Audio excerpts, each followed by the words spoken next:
Pernah kepikiran nggak sih, kalau pasar saham yang kelihatannya kacau itu sebetulnya punya pola, punya ritme tersembunyi?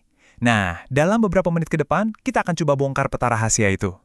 Oke, jadi ini dia yang akan kita bahas. Pertama kita kenalan dulu sama ritmenya, lalu kita bedah 3 fase utamanya yang mirip musim, semi, panas, dan dingin. Dan yang terpenting gimana caranya kita pakai siklus ini sebagai kompas investasi.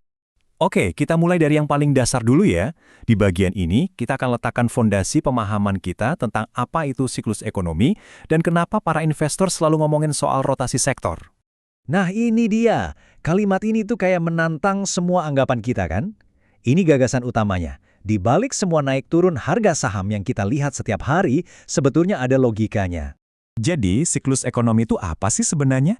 Gampangnya, bayangin aja, ini kayak musim dalam perekonomian. Ada musim semi di mana semua mulai tumbuh, musim panas di puncaknya, lalu musim gugur saat melambat, dan musim dingin. Pola inilah yang ujung-ujungnya nentuin untung ruginya perusahaan, dan tentu saja harga sahamnya. Nah, ini dia peta besarnya. Ada 4 fase yang jelas. Pemulihan, lalu mencapai puncak, kemudian perlambatan, dan akhirnya kembali lagi ke pemulihan. Ini adalah sebuah siklus yang muter terus, dan kita akan bedah satu persatu. Disinilah para investor yang jeli itu beraksi. Mereka tuh nggak cuma ikut-ikutan arus, tapi mereka coba menebak gelombang berikutnya mau kemana. Jadi mereka pindah-pindahin dana mereka dari satu jenis perusahaan ke jenis lainnya, tergantung musim ekonomi mana yang kira-kira akan datang. Oke, sekarang kita masuk ke fase pertama, fase musim semi. Ini adalah momen di mana ekonomi mulai bangkit dari titik terendahnya dan benih-benih pertumbuhan baru mulai kelihatan. Coba bayangin deh suasananya. Ini tuh kayak pagi hari setelah hujan badai semalaman. Suku bunga biasanya lagi rendah-rendahnya untuk mancing orang belanja dan investasi, dan perlahan-lahan orang-orang mulai optimis lagi. Inilah awal dari kebangkitan.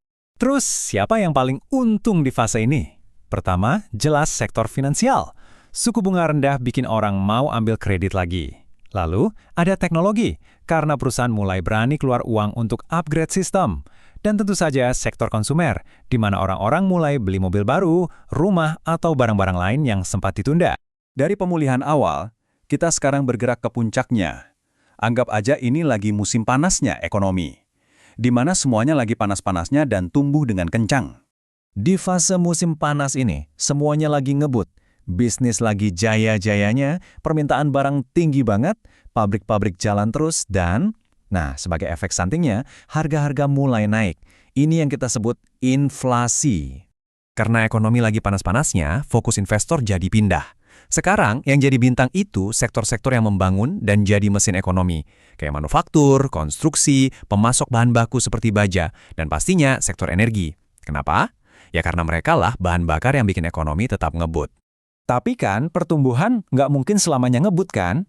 Selalu ada batasnya. Terus apa yang terjadi waktu mesin ekonomi ini mulai melambat? Nah, disinilah kita harus ganti strategi. Waktu langit mulai mendung, fokusnya bukan lagi nyari untung gede, tapi gimana caranya aset kita aman dari badai. Ini dia fase musim dingin. Pola pikir investor itu benar-benar berbalik 180 derajat. Risiko mulai kelihatan di mana-mana. Dan prioritas utamanya adalah cari perusahaan yang pendapatannya stabil, yang kira-kira bakal tetap bertahan meskipun ekonomi lagi lesu. Disinilah jagoan-jagoan defensif masuk. Ini tuh perusahaan-perusahaan yang produknya kita pasti butuh, mau ekonomi lagi bagus atau jelek sekalipun. Coba deh pikirin, makanan, sabun, listrik, air, dan obat-obatan. Ini semua adalah kebutuhan pokok, bukan kemewahan. Oke, kita udah tahu semua teorinya.